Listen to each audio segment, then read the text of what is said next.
Merci Saint-Esprit pour l'instant de la parole. Merci de nous bénir ce matin. Merci, nous soumettons toutes choses à toi. Au nom de Jésus. Amen. Je veux qu'on puisse acclamer le Seigneur pour la vaillante tribu de garde qui prend son service aujourd'hui.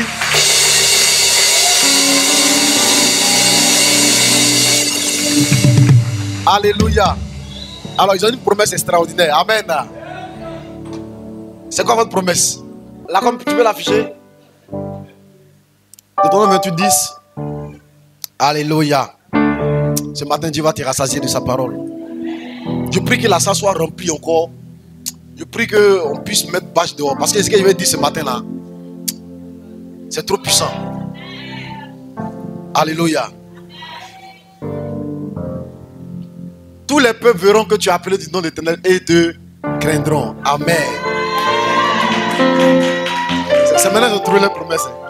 Que Dieu vous bénisse. Que Dieu bénisse vos promesses. Que tous les peuples te craignent. Un homme qui n'est pas craint, on fait de lui ce qu'on veut. Une femme qu'on ne craint pas, on la trompe et puis il n'y a rien. Puis on n'a pas peur. Un jour, il y a un mec qui m'a dit, mon mari, il me connaît. S'il me trompe, je vais le plumer comme on plume les oiseaux. Il dit, ouais, la mère, tu connais ton travail.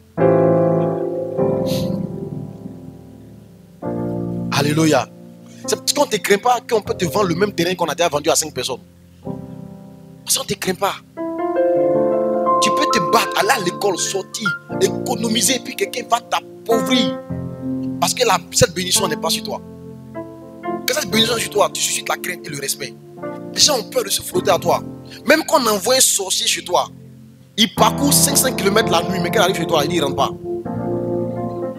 Le jour même, le patron l'envoie, mais il dit, chef, il faut me tuer ici, il ne peut pas aller là-bas. Là-bas, là, seulement là. Ah, c'est ce monsieur qui tu m'as envoyé, ce monsieur.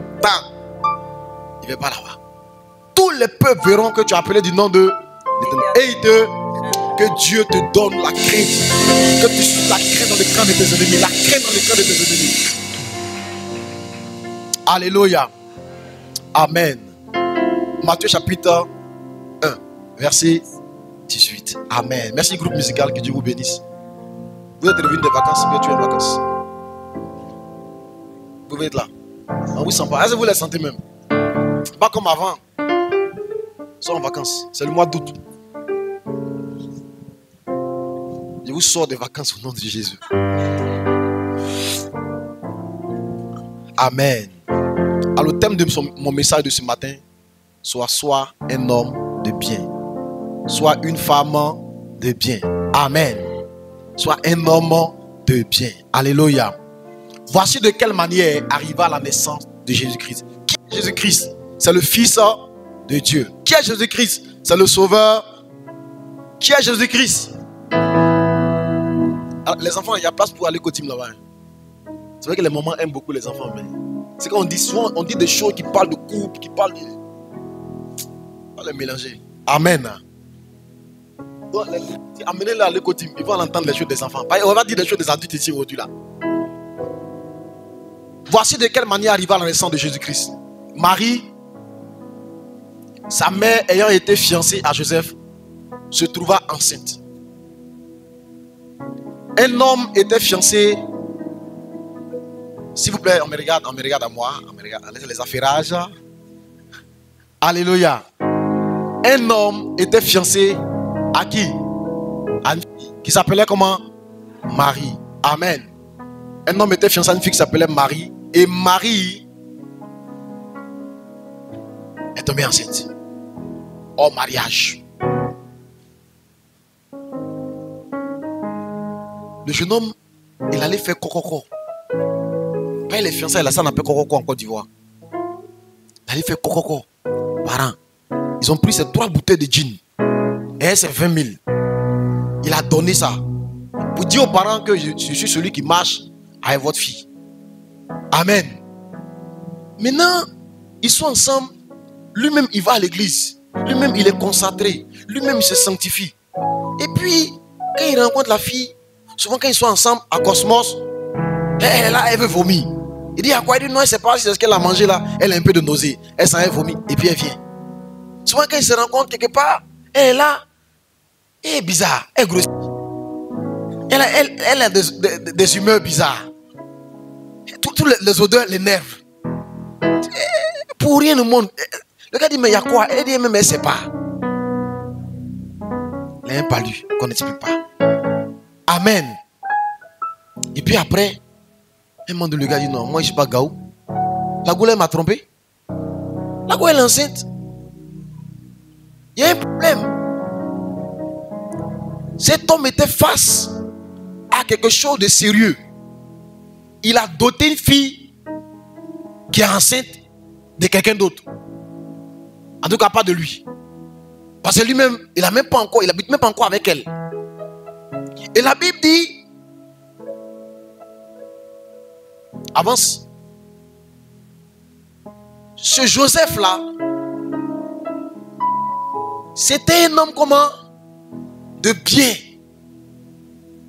C'est quelqu'un qui faisait le bien. Le bien et le caractérisait. On peut l'appeler homme de bien. C'est ça, souvent on dit les forces du mal. Les forces du mal, c'est les forces qui sont sur la terre pour faire le mal. Sur la terre pour tuer les gens, pour qu'il y ait des accidents, pour qu'il y ait les divorces. C'est fait par Satan et ses agents, on appelle les forces du mal. Donc il y a des forces du mal et il y a des forces du bien. De même, il y a des hommes qui sont sur la terre. Ce sont des hommes de bien. C'est-à-dire eux là, ils appartiennent au bien. Et puis quand on dit homme de Dieu, c'est un homme comme toi. Mais lui, il a dédié sa vie à Dieu. De la même façon, il y a des hommes de bien. Amen. Eux, ils appartiennent au bien. Ils ont choisi le bien. Ils ont choisi de vivre par le bien, pour le bien et rien que le bien. Cet homme-là, il a vu que la fille était enceinte. Il y a un problème. Lui-même, il n'a jamais touché. Lui-même, il attend qu'il se marie pour la découvrir. C'est une fille qui était très jolie dans le quartier. Puis il a vu, il a vu dans la synagogue, chaque fois qu'il battait, il a remarqué, elle était vierge, il aimait bien, il s'appelait Marie. Marie. Il a donné un petit nom, Maria. Souvent, il l'appelle Maria. Tu vois, il a même, c'était sa chérie, sa fiancée, qui n'a même pas osé toucher. Et puis sa fiancée enceinte. Il y a un problème. Mais comme c'était un homme de bien, la Bible dit, il ne voulait pas faire quoi? La diffamer. C'est-à-dire, il ne voulait pas salir son nom. Il ne voulait pas traîner son nom dans la boue. Et pour cela, il s'est proposé à lui-même de rompre secrètement avec elle. C'est-à-dire, il va lui dire, bon, écoute, puisque tu es enceinte de quelqu'un d'autre, faut aller avec lui. Vous allez vous marier. Comme ça, personne ne va savoir. Tu vois, je ne suis pas celui par lequel ton nom va se gâter. Voilà, comme moi, je suis un charpentier, je suis un menuisier. Peut-être que je n'ai pas les moyens. Tu as trouvé peut-être ton jeune banquier à Abidjan. Donc, il faut partir avec lui. Vous allez vous installer. Tu vois, menuiserie là, c'est pas facile. Des fois même là, il n'y a même pas une commande de tabouret. C'est pas facile. Tu vois. Et puis moi, je suis charpentier. C'est-à-dire, je répare la charpente. Tant que le toit de quelqu'un n'est pas percé, on ne m'appelle pas. Donc, peut-être que c'est ça que tu as vu. Puis tu n'as pas voulu te mettre en ménage avec moi. Donc, tu as eu ton jeune homme. Il fallait t'installer avec lui. Donc, lui-même, il est en train de chercher les voies et moyens pour pouvoir la libérer. Tu vois, il y a un type de personne là. Même quand on leur fait du mal, ils trouvent le moyen de pouvoir te mettre à l'aise. Tu vois. Tu lui as fait du mal, et puis tu viens, tu dis non, c'est ce que tu m'as fait. Et vraiment, je reconnais que je t'ai fait du mal. Il dit non, il faut laisser tomber, ça ne fait rien. Il ne va pas te dire non, toi-même tu sais que ce n'est pas bon, puis tu as fait. Et puis tu vas me demander pardon. C'est trop facile. Non, non. Les hommes de bien, c'est-à-dire, constamment, ils cherchent à voir comment lui, il peut t'arranger. Cet homme-là était un homme bon. Était un homme bon au point où cette jeune fille était enceinte, mais il ne voulait pas la diffamer. Il n'est pas venu à l'église pour dire, écoute, je te dis quelque chose. Hein. Vraiment, on ne connaît pas l'homme. Hein. Tu connais Marie, tu sais qu'on est ensemble. Tes parents m'ont demandé, même quoi, il paye 3 bouteilles de gin. Mon petit travail de menuiserie, là, il a tout fait, économie de 1 an, je l'ai payé. Mais la go enceinte, il y a quelqu'un qui a payé ça. Il dit, hein, Marie enceinte. Oui, Marie que voit ici, là. Yo, c'est pas toi, tu la connais pas. Non, Marie est gâtée. Le gars ne voulait pas gâter nous, la soeur. Donc, il voulait la voir pour se séparer. Son cœur était tellement bon, sa religion était tellement bonne que Dieu a dépêché un ange, au verset 20, pour venir parler à cet homme. Pour dire non, il ne faut pas laisser la fille là.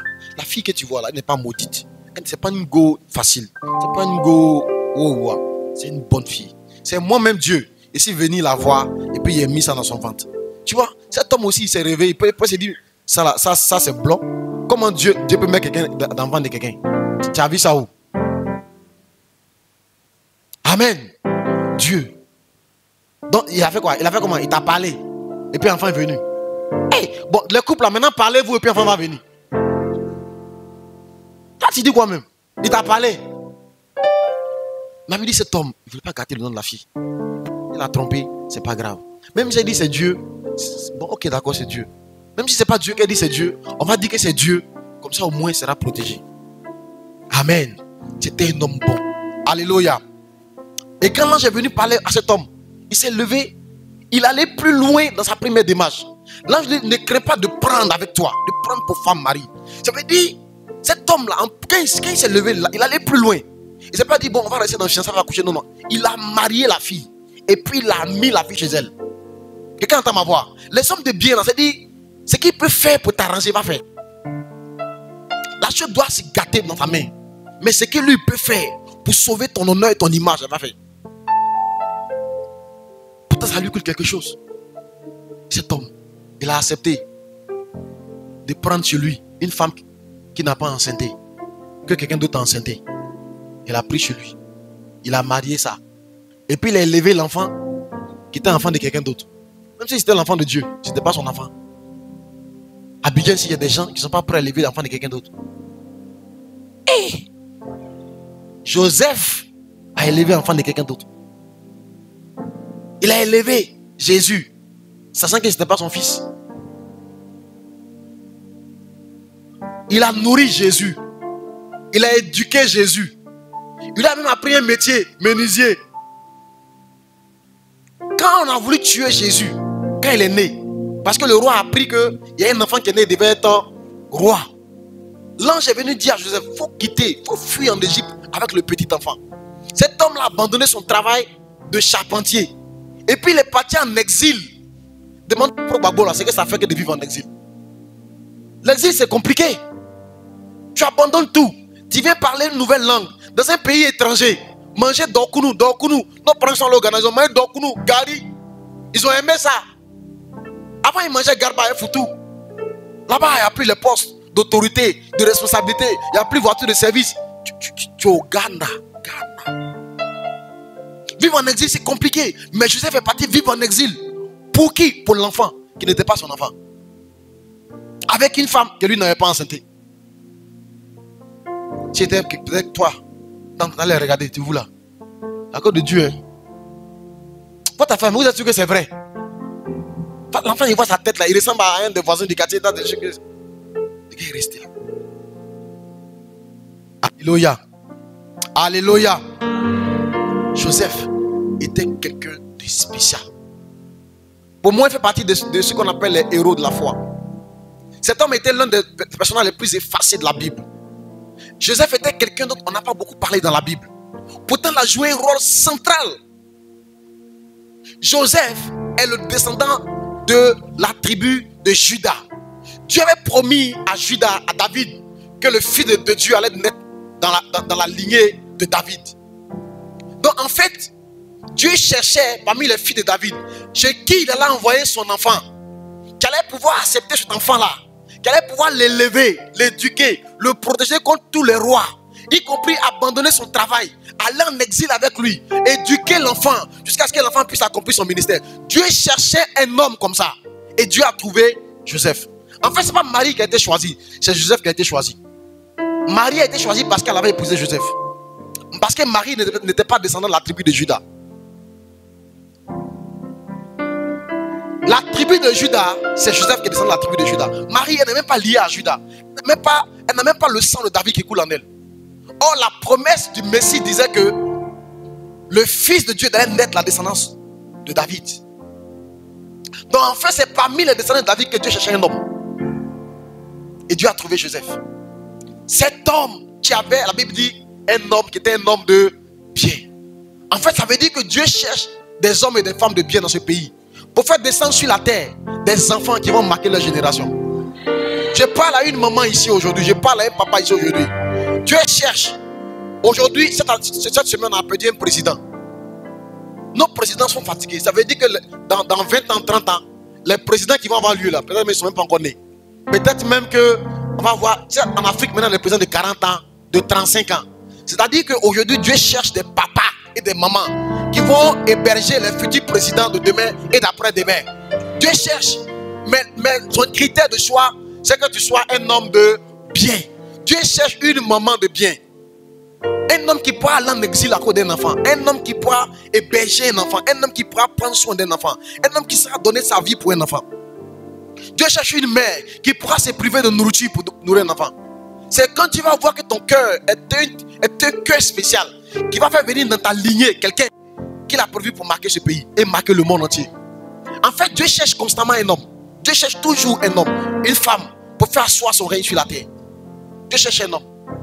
Et quand j'ai lu l'histoire de Ruth, le jeudi au jeudi du bonheur conjugal, j'expliquais qu'en fait Ruth elle-même, Ruth n'était même pas israélienne. Ruth là, c'est une Moabite. C'est un peuple étranger.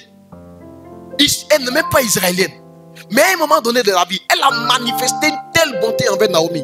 Une telle bonté envers une veuve qui avait tout perdu. Elle avait perdu son mari. Elle avait perdu ses 2 enfants. Elle avait tout perdu. Elle revenait dans son pays. Elle revenait en Israël, les mains vides. Et cette Ruth là, qui avait été une belle fille pour elle, lui a dit, mais la vieille là, elle a tout perdu. Je ne peux pas l'abandonner. Elle est déjà vieille. Si elle retourne dans son pays comme ça, qui va se prendre soin de là-bas? Qui va la nourrir? Son mari est mort. Ses enfants sont morts. Et par compassion, Ruth est venue avec Naomi jusqu'en Israël. La Bible dit qu'elle arrive en Israël. Le jour où elle a rencontré Boaz. Quand Boaz a demandé à sa serviteur, mais qui est cette femme? On dit c'est Ruth la Moabite. Elle qui est revenue du pays de Moab avec Naomi.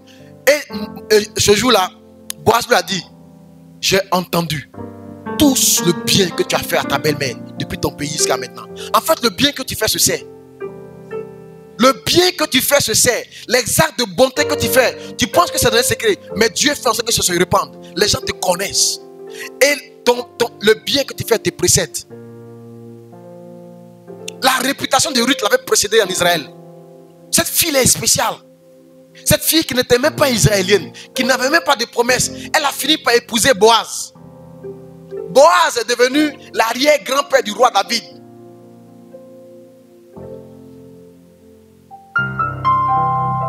Donc Naomi est l'arrière-grand-mère de David, l'arrière-grand-mère du roi Salomon. Et c'est de cette lignée-là qu'est né le Christ. Cette femme qui n'était même pas juive, qui était une païenne, qui avait d'autres dieux, par bonté envers une autre femme, est venue rentrer dans une promesse divine, éternelle. Finit par devenir une des aïeules du Christ Jésus. Dieu cherche un homme, Dieu cherche une femme. Les plans de Dieu sont déjà établis. Mais Dieu cherche un homme, une femme, avec qui il va accomplir ses plans et ses projets. Et le critère qu'il va prendre, il va se donner, c'est les hommes de bien. Dieu va prendre un homme de bien. Un fils de Dieu aujourd'hui, un champion que Dieu est en train de préparer pour une place de DG dans une banque ici en Côte d'Ivoire. Dieu cherche une femme pour lui. Cet enfant-là peut-être à l'école primaire. Dieu cherche une femme pour lui. Ou bien peut-être il est au lycée actuellement. Ou bien à l'université. Dieu cherche une femme. Il va regarder. On l'a vu dit Dieu regarde. Ne regarde pas l'apparence, mais regarde au cœur. Donc en fait quand on dit Dieu te regarde là, c'est ton cœur qui regarde. Ce matin il regarde nos cœurs. Pendant que tu pries pour le mariage, ton cœur. Ton cœur. Pour voir si tu es digne de recevoir les messies, c'est-à-dire les sauveurs. Il y a quelqu'un qui doit sauver ce pays. Quelqu'un doit sauver les finances de ce pays. Quelqu'un doit sauver l'économie de ce pays. Quelqu'un doit sauver la science de ce pays. Quelqu'un doit sauver le sport de ce pays. Dieu cherche pour lui ou pour elle un homme ou une femme. Dieu cherche une famille d'accueil pour lui. Dieu cherche un papa pour lui. Alléluia. Amen. Amen n'est pas chic. Alléluia. Joseph était un homme de bien. Joseph était quelqu'un de tellement effacé qu'il ne pense pas à lui, il pense constamment aux autres. Au point où la vie de Joseph est une vie qui a disparu de la Bible dès que Jésus est rentré dans le ministère. C'est comme si lui il a accompli sa mission étant finie, il s'est retiré du film. On n'a plus parlé de Joseph depuis le temps où Jésus a commencé à exercer le ministère. Il a pris sa mission, c'était de le recevoir, de l'accueillir, de le protéger, de l'éduquer, de le nourrir, de l'habiller, de le conseiller, jusqu'à ce qu'il grandisse. Une fois qu'il a grandi, il s'est retiré du film. Le jour même Jésus était sur la croix, la Bible dit qu'il y avait la mère de Jésus qui était là. Et puis il y avait le disciple que Jésus aimait. Et on a dit, Jésus a dit à sa mère, femme, voici ton fils. Fils, voici sa mère. Joseph même, il n'était même plus là. On n'a plus parlé de lui jusqu'à aujourd'hui.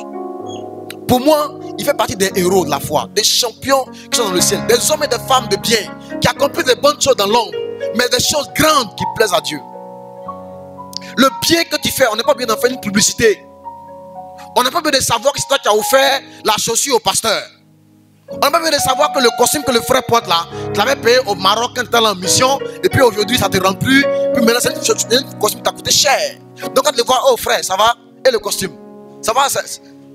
Ah, je vois que tu prends soin de ça. C'est bien. Il faut prendre soin de ça. Hein. Faut pas laver la main, t'as compris? Voilà, ça là, j'ai payé ça cher, hein, d'accord? Tu le vois au prochain culte encore. Ah frère, ça va? Ah, ok, d'accord. D'accord. J'ai un autre costume là. Je suis en train de penser à toi encore.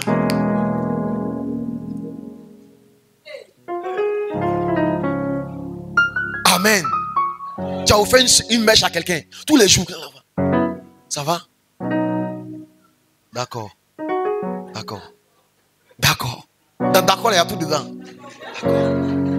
D'accord. Amen. Amen. Sois comme Joseph. Fais le bien, mais dans l'ombre. Sois effacé. Sois un homme de bien. Une femme de bien. Alléluia. Alléluia. Ton amen n'est pas vitaminé ce matin. Do you hear me? Do you understand what I'm saying? Okay, she's translating what I'm saying. Okay, so from time to time I will speak English for you. All right. God bless you. Oh, ton amen n'est pas vitaminé.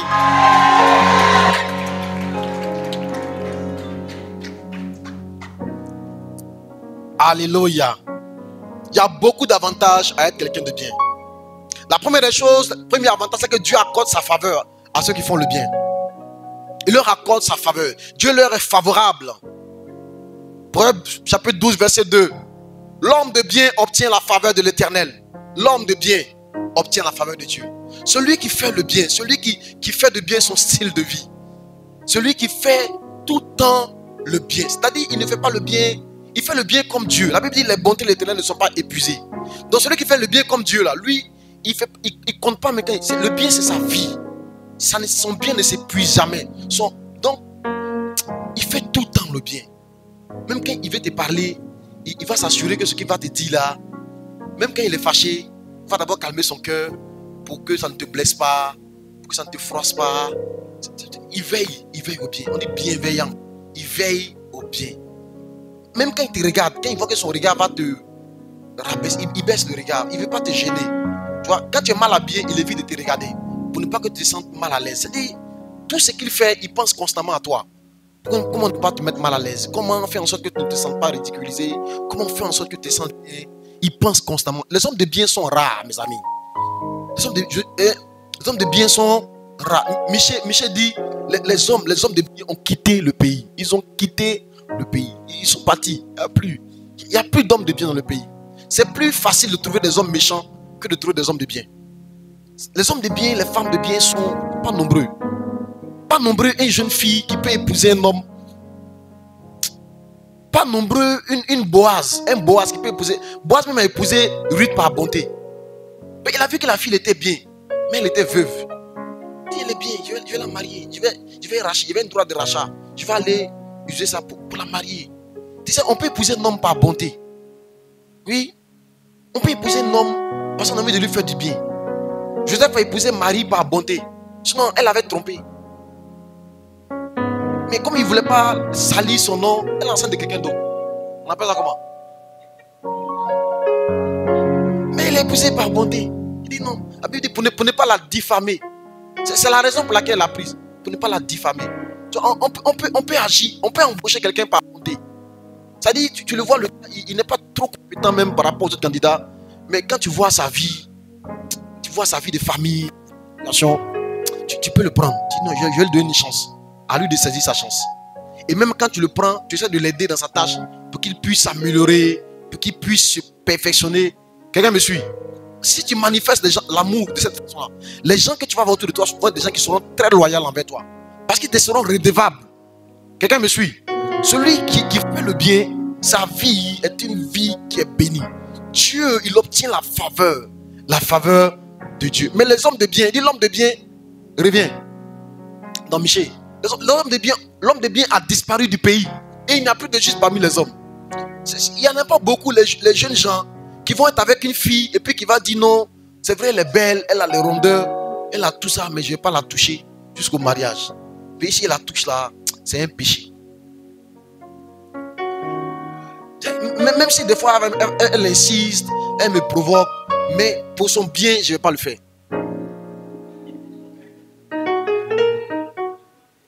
Est-ce que je parle à quelqu'un? Am I speaking to you? Are you good people? Est-ce que tu es un homme de bien? Est-ce que tu peux te refuser à ton fiancé pour son bien? Tu dis, regarde, tu peux me mettre toutes les pressions possibles, mais je ne te donnerai pas. Et ça va te faire du mal. Tu fais comme ça. Il faut mourir. Au moins, si tu meurs, tu vas aller au paradis. Il vient de parler de cette fille-là qui m'a dit, pasteur, moi j'ai pitié. Quand il me demande pardon, jusqu'à. Il dit, bon, il lui donner au moins, parce qu'il me fait pitié. Ça, c'est pas une femme de bien.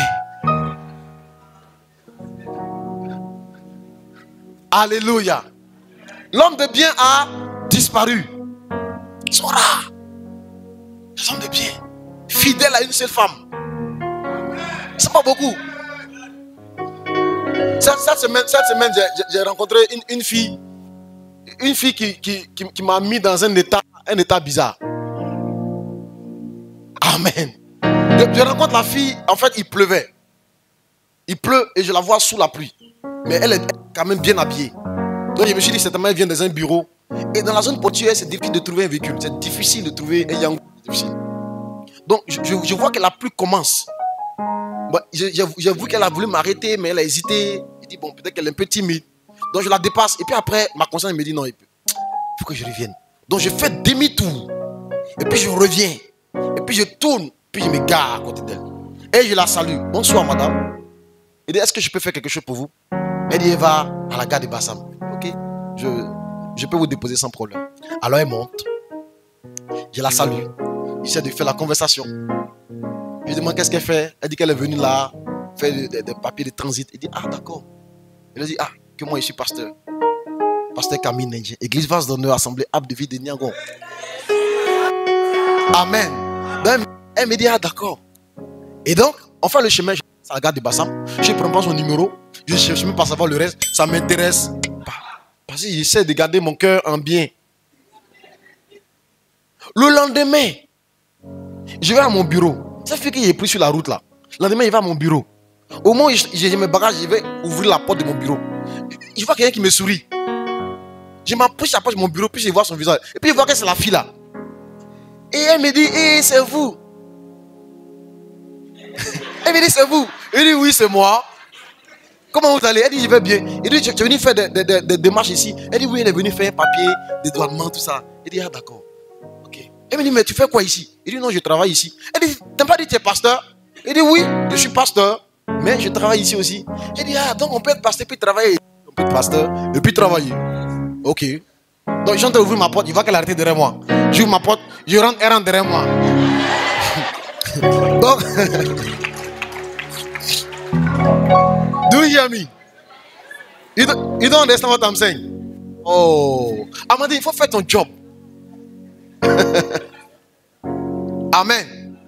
Donc, je vais m'asseoir, je lui ai dit, ok, bon, moi je suis là, je travaille la directrice, donc voilà, si elle vient, qu'elle a un souci, jamais elle revient, qu'elle a un souci, que je peux aider, vraiment il n'y a pas de problème.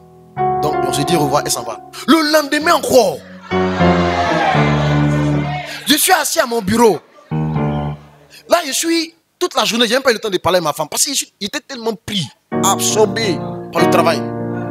Donc même les téléphones, après quand il prend mon téléphone, il voit qu'il y a des appels en absence. Je suis trop absorbé. Tellement je suis occupé.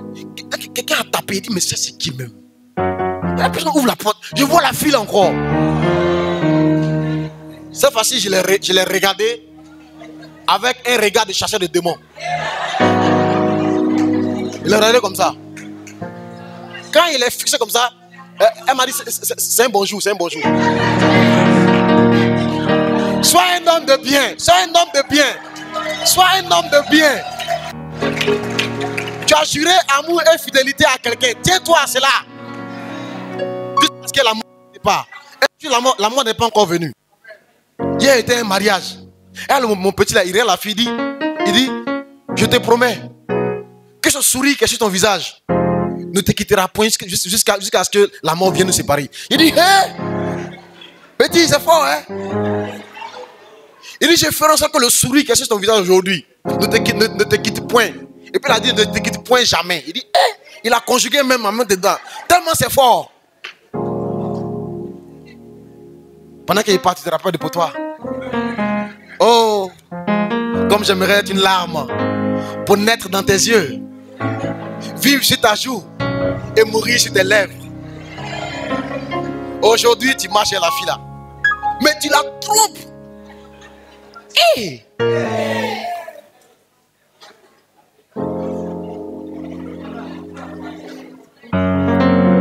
Aujourd'hui, dans ton numéro de téléphone, dans ton répertoire, il y a au moins 5 filles que tu gères. Et pour ne pas qu'on t'attrape, tu as changé leur nom en nom de garçon. C'est de Moïse, Abraham, Isaac, Jacob. Donc quand on t'appelle, on dit mais ça c'est un frère spirituel. Lui, chaque fois c'est Abraham qui l'appelle. Ou bien c'est Moïse qui l'appelle. Hey!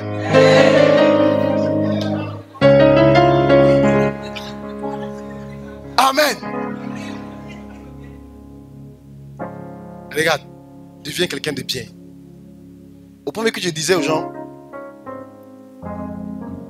regarde dans ton répertoire. Fille que tu gères. Appelle-les une à une. Et puis va les rencontrer. Et puis deviens quelqu'un de bien. Dis-lui, moi que tu vois là, en fait, je ne suis pas celui que tu penses. Je ne suis pas une bonne personne. Je suis venu aujourd'hui te rencontrer pour te demander pardon. Parce que je t'ai fait perdre ton temps. En fait, je ne suis pas fidèle. Donc, je viens te dire que je ne peux plus marcher avec toi. Je te demande vraiment pardon pour le temps que j'ai perdu avec toi. Que je t'ai perdu. Sois honnête. Tu vas voir qu'elle va avoir du respect pour toi. Demain, quand tu vas devenir pasteur, à vase d'honneur, tu auras un micro. Quand elle va te voir à la télé, elle va te respecter. Elle dit, ce gars-là, c'est un gars de bien.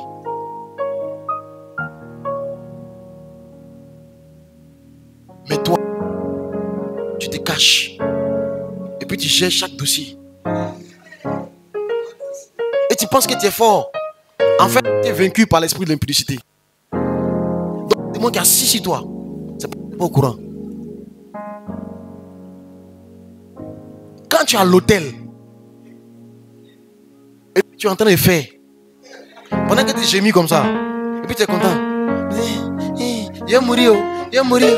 Pendant que tu es en train de faire, ou tu dis non, ça c'est le bonheur. En fait, reste concentré.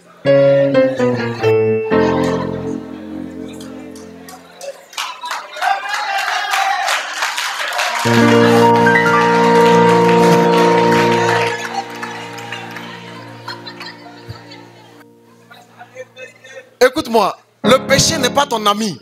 Le péché est ton ennemi. Dis Amen. Un jour, je vais trouver Abraham dans le désert. Dieu dit à Abraham, je m'en vais à Sodome et à Gomorrhe. Parce que la voix du péché de cette ville crie jusqu'à moi. En fait, le péché a une voix. Et le péché crie. Mais le péché ne crie pas pour toi. Le péché crie contre toi. Donc, quand tu es à l'hôtel, et puis tu es en train de faire, pendant que tu transpires, puis tu es content, il y a une voix qui crie contre toi, contre tes enfants, contre ton travail, contre ta santé, contre ta longévité. C'est pour ça que le salaire du péché, c'est la mort. Parce qu'il y a une voix qui est en train de réclamer ton salaire pendant que tu es couché là. Pendant que quelqu'un est couché sur toi, il y a une voix. Dieu dit la voix du péché de cette ville crise qu'à moi. Donc il y a une voix, le péché que tu pratiques a une voix qui est en train de crier pour réclamer ton salaire. Il est en train de bien faire. Dieu envoie lui son salaire. Et le salaire du péché, c'est la mort. Donc quand tu te lèves comme ça, puis tu es content là, tu t'es levé à quelque chose. C'est pour ça que les sorciers peuvent dans ta vie attaquer ton travail. Et puis tu peux perdre ton travail rapidement. Sans raison valable. Un événement a été renvoyé comme ça. Il était même en congé. Il y a eu un vol dans le service où il était. On l'a renvoyé, tout le monde, y compris lui. C'était l'œuvre de la sorcellerie. Cet homme avait une vie où il avait 3 femmes. Il paraissait comme un dur, mais il était faible. Dieu a dit à un roi, il dit tu as été jugé, tu as été trouvé léger. Tu as été pesé, tu as été trouvé léger. Toi qui es un roi, tu te prends pour les tuer. Tu as été jugé, tu as été pesé, trouvé léger. Si tu es assis ici, que tu es dans le péché, tu es léger entre les mains de Satan. Il peut te jeter comme il veut. Tu es dans son camp, tu lui appartiens. La voix du péché de cette ville crie jusqu'à moi. Le péché a une voix qui crie. Éloigne-toi du péché. Deviens un homme de bien. Renonce à toutes ces filles. Deviens un homme de bien. À tous ces hommes que tu gères, toi seul. Ton seul corps gère combien d'hommes? Hey!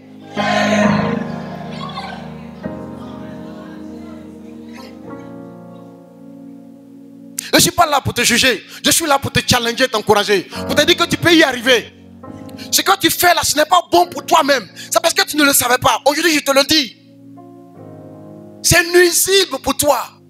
Le péché entraîne la mort. Pourquoi est-ce qu'aujourd'hui la jeunesse meurt de façon si précoce? C'est à cause du péché. C'est une qui meurt à 20 ans, à 25 ans, après avoir rentré dans des amours, dans des pratiques bizarres. C'est le péché. Le péché détruit des vies. J'ai connu un grand frère que je respecte beaucoup. C'était un de mes modèles. La dernière fois que je vais au village, le gars est mort. Il est mort comment? Il a fait un accident sur la voie de Krenjabo avec une petite tard dans la nuit.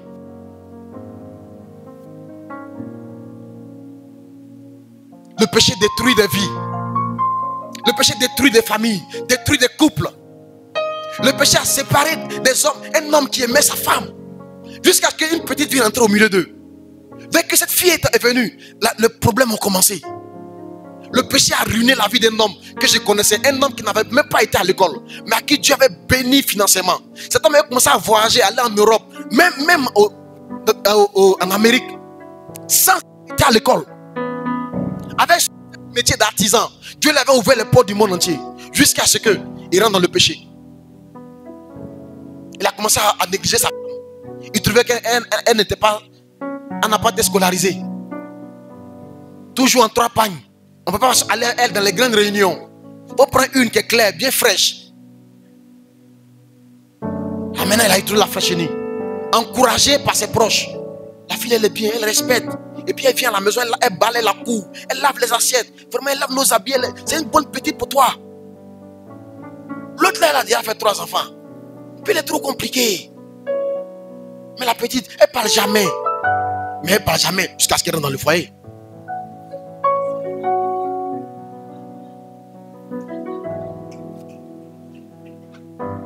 Sois un homme de bien, sois une femme de bien.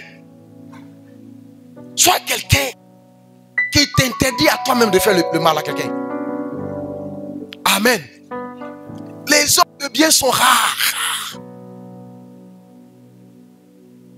Je vous ai expliqué que j'ai changé de service.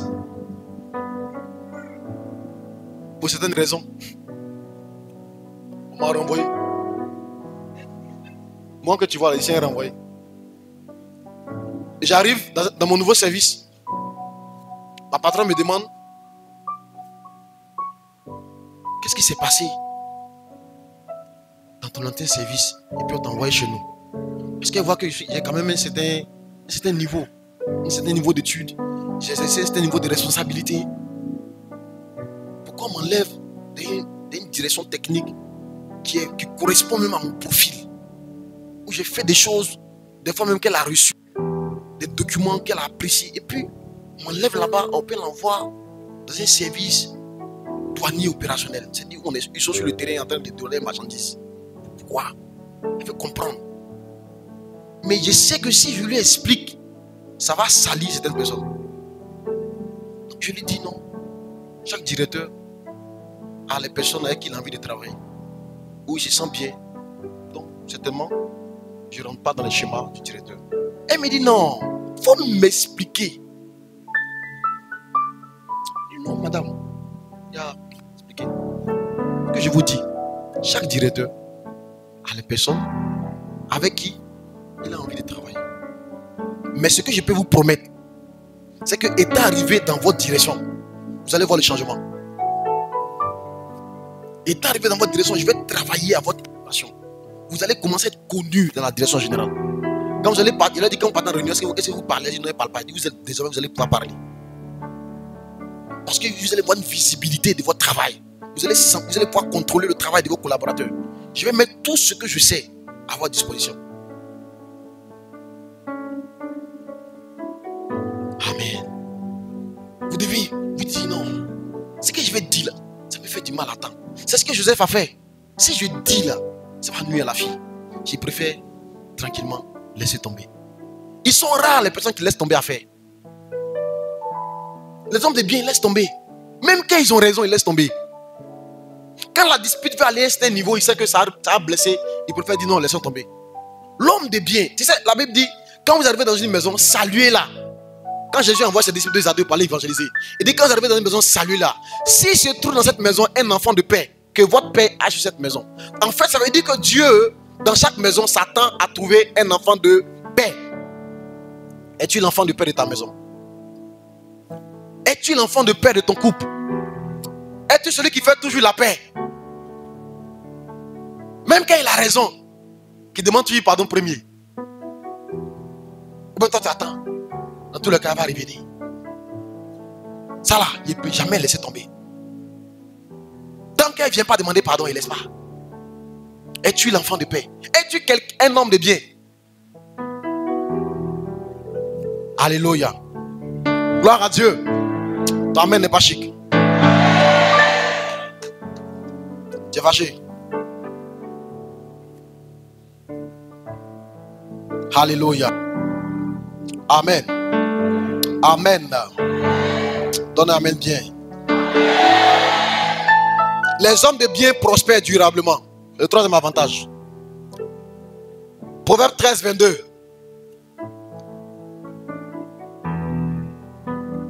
Ce que l'homme de bien laisse derrière lui passe aux enfants de ses enfants. Mais la fortune du pécheur est mise en réserve pour le juste. Tous ceux qui acquièrent le mal, qui acquièrent des richesses en faisant le mal, leur fortune finit par passer entre les mains de quelqu'un d'autre. Mais la Bible dit, un homme de bien, il laisse un héritage qui va jusqu'aux enfants de ses enfants. C'est-à-dire ses enfants se passent à demain. Parce que c'est un bien qui a été acquis en faisant le bien. Amen. C'est une richesse qui a été acquise en faisant le bien. Mais ceux qui acquièrent des richesses en faisant le mal, en spoliant les autres, en volant les autres, de leur vivant, ils vont faire des choses. Mais le bien qu'ils vont acquérir, ça ne pourra pas passer de génération en génération. Alléluia. Gloire à Dieu. Comment développer un cœur du bien?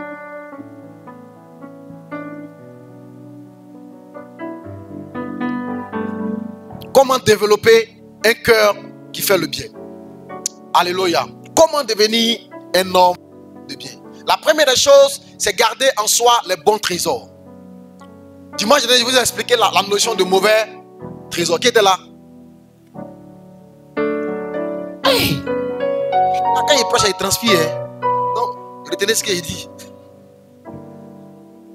Alléluia. Luc chapitre 6, verset 45. C'est Jésus qui en parle. Jésus dit, l'homme bon tire de bonnes choses du bon trésor de son cœur. Et le méchant tire de mauvaises choses de son mauvais trésor. Car c'est de l'abondance du cœur que la bouche parle. C'est Jésus qui dit, l'homme bon tire de bonnes choses du bon trésor de son cœur. Et je vous ai expliqué que les trésors sont des choses qui ont de la valeur pour vous. Un trésor est quelque chose qui compte à tes yeux. Et c'est quelque chose que tu caches en général. Amen. Lorsque c'est de bonnes choses que tu as et que tu les caches, ça devient un bon trésor. Lorsque c'est de mauvais souvenirs, de mauvaises expériences, de mauvais sentiments que tu as en toi, mais que tu caches parce que ça te coûte cher, tu ne veux pas que quelqu'un sache, ça devient un mauvais trésor. Et ça va faire de toi quelqu'un de méchant. Il dit, mais le méchant tire de mauvaises choses, de mauvais trésors. Une femme peut devenir méchante après un divorce. Une femme peut devenir méchante après avoir éduqué un enfant qui a été comment dire, ingrat. En fait, la méchanceté, tu peux l'acquérir en gardant en toi de mauvais trésors. Des choses qu'on t'a faites, des choses qu'on t'a dites, des choses que tu as vues dans le téléphone. Ça t'a fait mal, mais tu as gardé. Ça va devenir en toi un mauvais trésor et ça va te pousser à devenir méchant. Tu vas perdre ta bonté, tu vas perdre ta douceur, tu vas perdre ton humilité. On dit, mais il a beaucoup changé depuis un moment donné. Personne ne peut comprendre. Mais c'est parce qu'en toi, tu as emmagasiné ces mauvais trésors. Tu dois vider ton cœur de ces mauvais trésors et garder uniquement les bons trésors. Amen. Donc, pour pouvoir manifester la bonté, tu dois garder les bons trésors. Quels sont les bons trésors? Les bons trésors, c'est les bons moments que quelqu'un t'a fait passer. Lorsque tu as vécu une belle expérience avec quelqu'un, tu peux... Et puis, ça t'a plu. Tu vois, quelqu'un t'a donné un billet d'avion une fois. Il t'a invité à Johannesburg. Il t'a invité à l'Afrique du Sud. Tu es allé. C'était tellement merveilleux. Tu vois. Regarde, quand tu te rappelles par exemple, que tu as passé à ton papa. Et puis, dans ton enfance, vous avez passé de bons moments. Ces choses qui t'ont marqué, que tu as enfoui en toi. Ça, c'est de bons trésors. Et ce sont ces choses-là qui vont t'aider. Quand ton papa va changer, ton papa, au soir de sa vie, il avait peut-être laissé ta maman. Ou bien il s'est pas occupé de vous. Tu peux t'appuyer sur les bons trésors pour continuer à l'aimer et à l'honorer. Comme tu peux t'appuyer sur les mauvais trésors pour continuer, pour le déshonorer et puis l'humilier. Et là, ça va te rendre méchant. La Bible dit, si tu veux continuer à être bon, l'homme bon, si tu veux continuer à être un homme bon, tu dois faire quoi? Tirer de bonnes choses. De quoi? De ton bon. Aujourd'hui, ça ne va plus dans le foyer. Rappelle-toi de bons moments. De bons moments. Quand on travaillait, comment vous mangez bien du riz gras. Vous buvez Coca-Cola tous les soirs. Aujourd'hui, c'est chaud. Rappelle-toi des bons trésors que tu as enfouis en toi. Quelqu'un me suit? Donc la première chose à faire pour que tu puisses être quelqu'un de bien, c'est de s'appuyer sur ces bons trésors. Alléluia. Ta main n'est pas chic. La deuxième chose, c'est méditer le bien. Méditer le bien. Philippiens chapitre 4, verset 8. Dit au reste, mes frères, que tout ce qui est vrai, tout ce qui est honorable, tout ce qui est vrai, c'est tout ce qui n'est pas faux. Donc tous les ragots qu'on raconte sur Facebook, si les gens, si c'est sur ça que tu médites, méditer c'est réfléchir à quelque chose, penser à la chose. Si tout le temps tes yeux sont sur Facebook, en train de lire ce qu'on dit sur telle personne, on dit lui là même là il se tchatcho, on dit là même la réalité là, lui il aime les femmes, lui là on dit lui c'est un homme mais il fait comme ça. Hein. Lui, si tu es tout en train de méditer sur ta tête, tu deviens quelqu'un de mauvais. Ce que tu deviens, c'est que tu médites. C'est ça que Dieu a dit à Josué, médite la loi, médite les Écritures. Si tu médites constamment les ragots, tu vas devenir fort dedans. Et le monde aujourd'hui fait tout pour que nos pensées soient constamment tournées les choses futiles. Les bérets, les congosa, assaillés, les coconis, les ragots, les ondis, les papapos. Il y a tout un vocabulaire qui s'est créé autour de ça. Pour qu'on soit intéressé par ça. Au reste, que tout ce qui est vrai, tout ce qui est honorable, ce qui fait honneur, ce qui peut élever quelqu'un, qui peut faire élever l'image de quelqu'un. C'est-à-dire quand quelqu'un commence à te parler de quelqu'un, et puis ce qu'il dit la personne là, il ne parle pas de bonnes parties de la personne. Il faut quitter là en même temps. Ou bien il faut l'arrêter en même temps. Amen. Il faut l'arrêter systématiquement. Tout ce qui est honorable seulement doit faire l'objet de nos pensées. Tout ce qui est juste, c'est-à-dire il faut quelqu'un qui n'aime pas l'injustice. Il ne faut pas aimer l'injustice. Tout ce qui est pur, il ne faut pas aimer les choses qui sont sales. Tu as un ami qui t'envoie une image sale, une image d'une femme nue, ou bien d'un gars qui il faut le bloquer en même temps. Si on peut bloquer 2 fois, tu le bloques 2 fois. Tout ce qui est aimable, amen. Tout ce qui prône l'amour, tout ce qui est bien, tout ce qui est aimable, tout ce qui mérite l'approbation, tout ce qu'on peut approuver, tout ce qu'on peut accepter dans la communauté, tout ce qui est vertueux, donc ce qui prône les valeurs de la vie, tout ce qui est digne de louange, ce qu'on peut célébrer, ce dont on peut parler en public et puis on va acclamer. Amen. Que cela, il dit, soit l'objet de vos pensées. Donc dans tes pensées là, on doit trouver uniquement ce qui est vrai. Tes pensées doivent être orientées en train de méditer sur ça. Or, pour méditer ça, tu dois lire et écouter ça. Du coup, évite d'écouter tout ce qui n'est pas vrai, ce qui n'est pas honorable. Une fille qui a 3 gars, et puis elle est en train d'expliquer comment faire pour avoir 3 gars. Il ne faut pas écouter. Mais ce n'est pas honorable. Quelqu'un me suit? Un homme qui trompe sa femme, puis il est en train d'expliquer que la polygamie est une bonne chose. Parce qu'il y a une clé doit pouvoir ouvrir plusieurs quitter là en même temps. Pour rester quelqu'un de bien, tu dois méditer les bonnes choses. Tu dois garder tes pensées. Méditer uniquement sur ce qui est honorable, ce qui est juste, ce qui est pur, ce qui est aimable, ce qui mérite l'approbation, ce qui est vertueux, digne de louange. Uniquement ça. Amen. Écoute-moi. Il y a tellement de bonnes choses sur lesquelles tu peux méditer.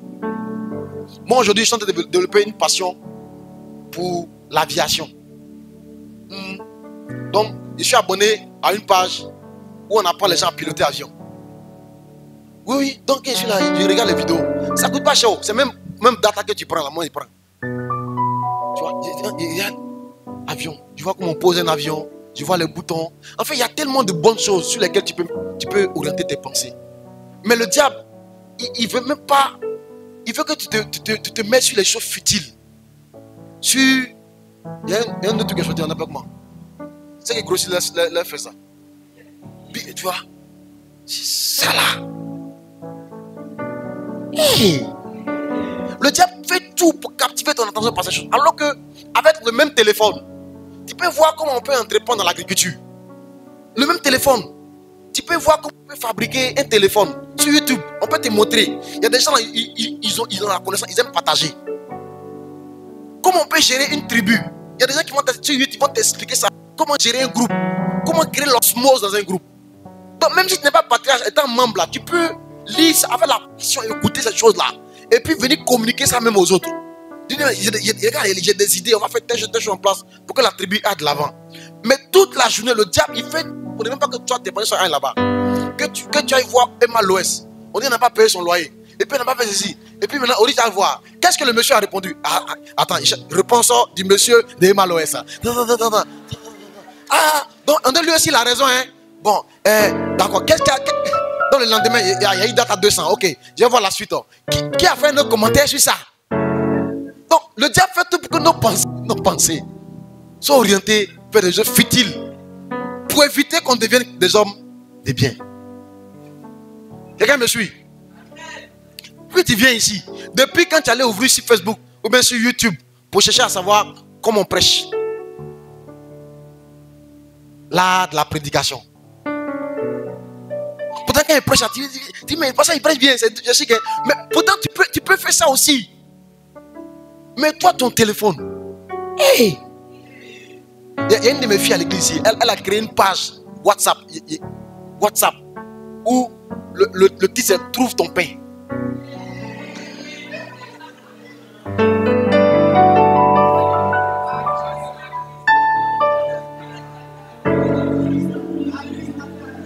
Trouve ton pain. Elle a créé la page. Et puis moi, elle m'a ajouté.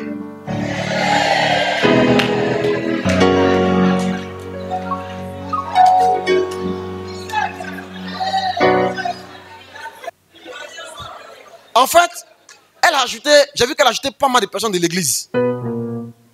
Et enfin, elle ne s'est pas rendue compte. Elle a sélectionné, ajouté. Et puis moi aussi dedans. Au départ, il a voulu sortir, il dit non, il ne sort pas. Il est resté ici. Et puis il voit quelle vie elle mène. Et je me suis rendu compte qu'en fait, je ne la connaissais pas. Parce que là-bas, elle est modératrice. Quand elle prend la parole, elle parle des garçons. Elle dit...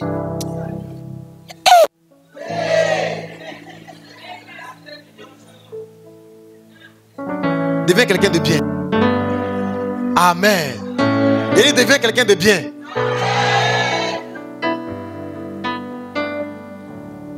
Est-ce qu'on te connaît? Toi qu'on voit sur la tête, c'est toi. Attends, tu es assis comme ça, j'écoute le pasteur. Est-ce que c'est toi?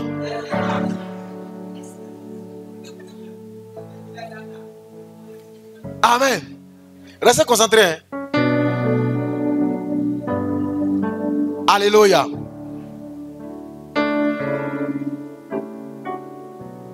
Amen.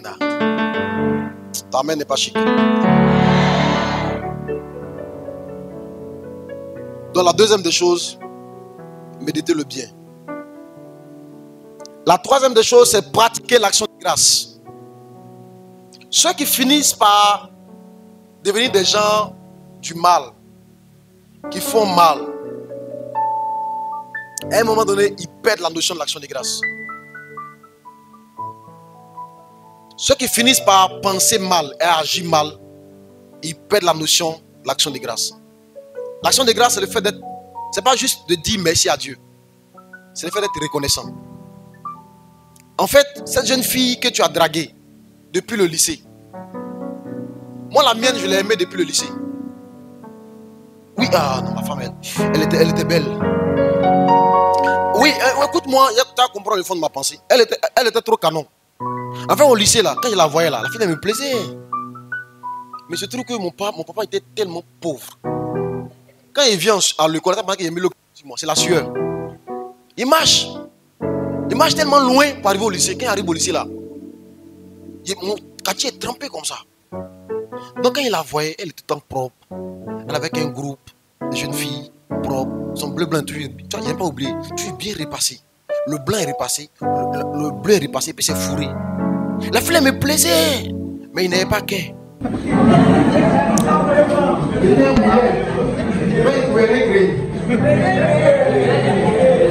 Amen. Et puis, par la grâce de Dieu, je me suis devenu chrétien. Pourquoi les gens étaient chrétiens depuis? Donc, quand ils étaient chrétiens, on se retrouve dans le même groupe de prière. Par la grâce de Dieu. La fraction. Là où tu as assisté, si tu n'es pas une dans la chose, je ne sais pas si tu prends ton sang pour te demander. Amen. Et c'est pour ça qu'on va approcher la soeur. Un jour, je me souviens, on allait à une veille de prière. Je me écoute mon bien. On a une veille de prière, mon frère. Et puis, à la veille de prière, on a demandé nous d'être à la délivrance. Et puis à la délivrance, je m'appelle là-bas, la soeur est là-bas, elle a la délivrance. Je dis, hey! Il me sentait important. Celui-là, j'ai prié beaucoup, hein. Chassez le démon même. Parce qu'il fallait qu'elle me remarque. Ma fille, elle me plaisait. Mais il ne peut pas parler. Amen. Et puis, on arrive en terminale. Je trouve qu'on est devenu un peu plus proche. Parce qu'en tant que je me suis converti en primaire, je me suis vraiment. Je me suis converti totalement. Je ne me suis pas converti un peu. Je suis tombé amoureux des Écritures. Donc je lisais la Bible. Et l'Esprit de Dieu m'enseignait profondément les Écritures. Donc quand elle s'assoit à moi, elle était ma vieille mère dans la foi. Mais quand elle s'assoit à moi, elle m'est édifiée. Ça fait qu'à un moment donné, elle vient chez moi, elle passe toute la journée chez moi à la maison. Et quand elle passe toute la journée, on a assis. Je lui explique les Écritures. Elle est tellement contente. Elle paye le transport de chez elle pour le taxi. Moi, il marche à pied. Mais elle prend le taxi. Et puis, on lui parle de mes expériences, des prières, des choses que je vois. Elle était fidèle, elle était conquise. Mais c'est pas en tant que frère. Amen. Et puis, un jour, après moi, j'ai eu le bac, je partais à Sogo. Je suis venu en vacances. Et je pendant qu'elle priait. J'étais à genoux. Et puis j'ai reçu la conviction nette, cette fille, elle est ma femme. Donc comme il était un garçon sur le jour, il a entendu prier, je partais à la cabine. 1 minute à 500. Bon, il faut qu'on voie le numéro.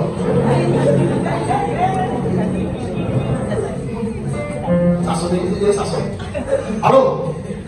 Oui, je vais parler à lui. L'autre est combiné là-bas. Et alors la soeur.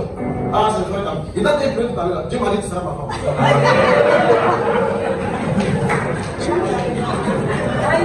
Elle m'a plus parlé. Il y a pas de transition. Elle m'a plus voulu parler de ça. Depuis ce jour-là, j'ai regardé ma femme, ma fille. La fille a compris ce mot.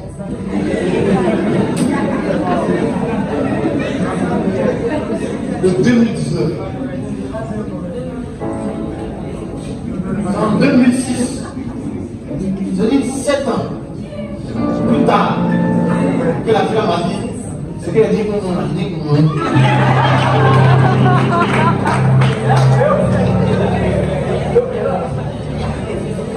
Amen. Maintenant, on a commencé à marcher ensemble. J'ai bon Dieu. On marche ensemble. On a des difficultés. Des fois, on ne s'entend pas. Des fois, on se dispute. Des fois, les disputes sont violentes. On dirait que ce n'est pas la fille même qui est chie pendant 7 ans. À un moment donné, même, il dit il ne veut plus. Quand il me dit trompé, il dit ça, c'est erreur. Moi, je ne sais pas. Écoute-moi. Si ton cœur n'est pas circoncis, tu vas appeler malédiction des choses qui sont bénédictions pour toi. Moi, j'étais prêt à laisser la fille là. Je ne voulais même plus d'elle. Non, moi, il s'est passé autre chose. Comment? T'as vu ma vie? Parce qu'elle était dans moi, il était plus trop engagé dans le Jésus. Elle était trop dans Jésus. C'est quelle fille, on ne peut pas embrasser, on ne peut pas toucher, c'est plus compliqué. Elle avait trop de principes. Dieu dit, il faut laisser tout le monde ensemble.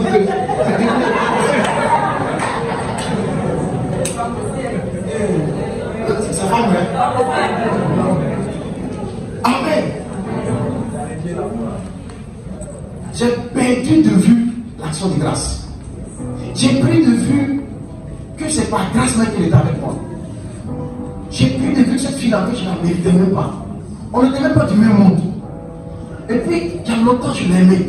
J'ai même prié pour ça. Comme ma femme, je l'ai désiré, j'ai prié, Seigneur, cette fille-là est venue. Et puis, aujourd'hui, elle est moi. Mais aujourd'hui, je la traite de méchante. Je la traite de compliquée. J'ai dit, mais Seigneur, pourquoi je suis à elle? Elle m'a donné, quand tu perds de vue l'action de grâce, ça peut t'amener à détourner ton cœur de bon chemin.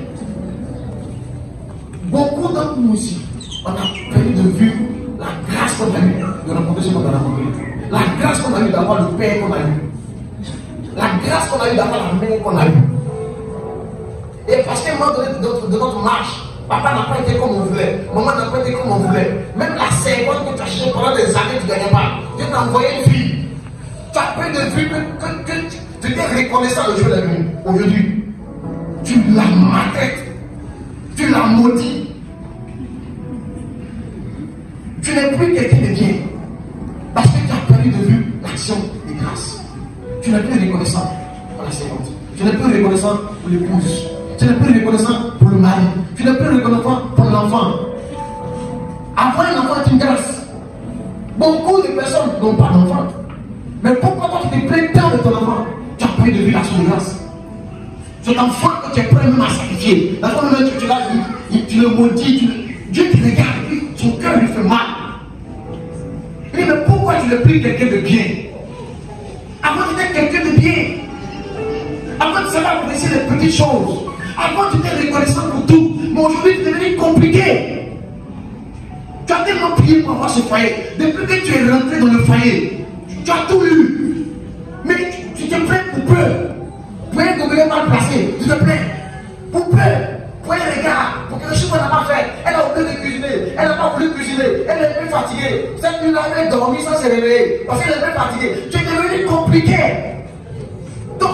changé. Parce que tu as perdu de vue ta reconnaissance. Ce matin, je te parle au nom du Seigneur. Écoute ma voix et change de voix. Redeviens l'enfant de Dieu. Enfant de Dieu. Redeviens enfant devant Dieu. Sois reconnaissant pour le peu. Sois reconnaissant pour l'épouse. Sois reconnaissant pour la fiancée. Sois reconnaissant pour tes enfants. Sois reconnaissant pour ton travail. C'est comme que tu vas arrêter de parler à ton patron avec une telle arrogance. Regarde comment tu es devenu. Regarde comment tu as laissé le monde te transformer. Tu es devenu arrogant avec tes supérieurs. Arrogant avec tes collègues. Arrogant avec ton père et ta mère. La Bible dit si quelqu'un ne nomme pas son père et sa mère, sa lumière s'éteindra. Veux-tu que ta lumière s'éteigne? Et que tu sois dans l'obscurité totale, que ta vie soit dans un noir total. Le temps est venu pour toi de reconsidérer ta voie, de reconsidérer ton chemin. Le temps est venu. Dieu te parle ce matin. Reconsidère ton chemin. Redeviens un enfant, quelqu'un de reconnaissant. Reconsidère l'action de grâce.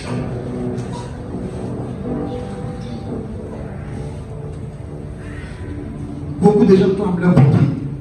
C'est eux qui clament. Ils proclament leur bonté. C'est eux qui disent moi je suis mauvais, moi je ne suis pas mauvais. La Bible dit mais un homme fidèle.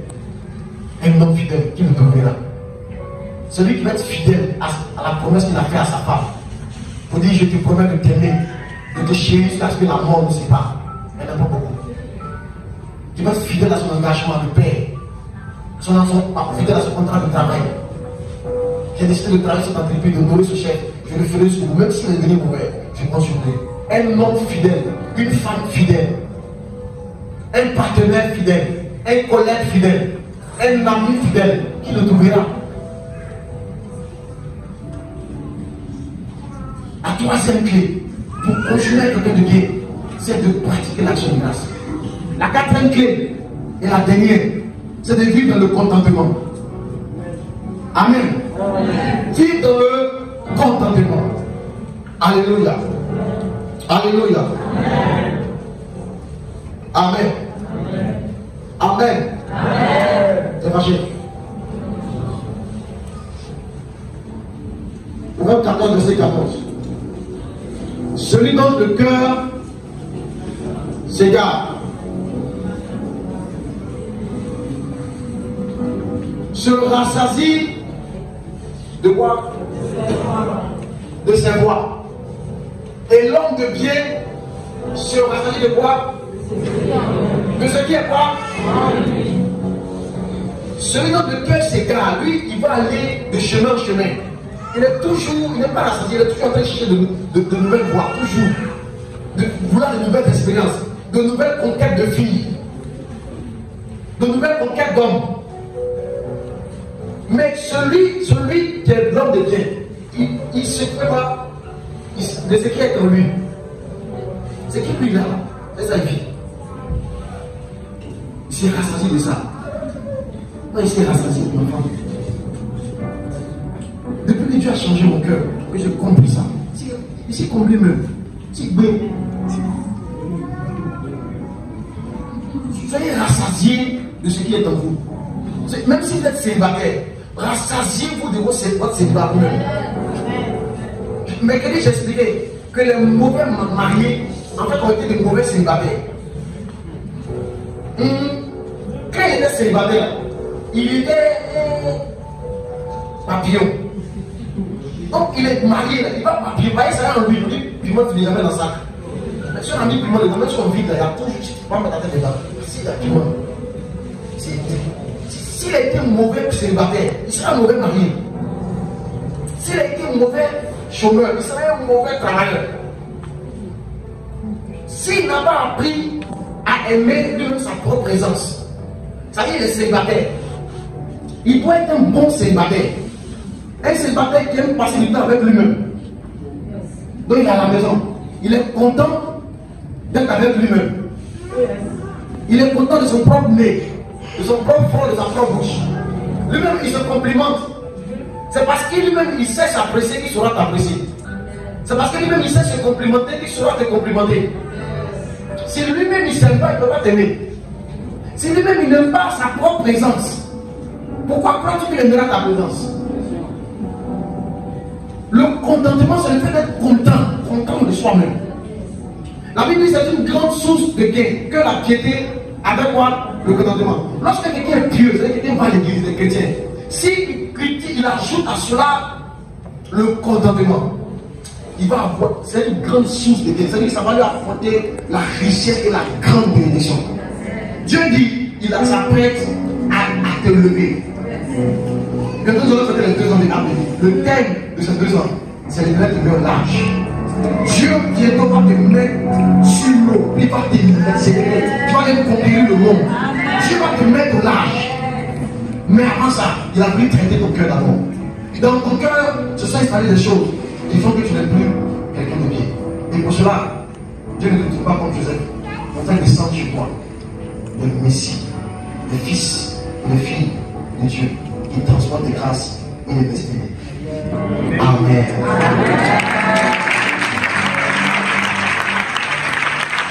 Alléluia.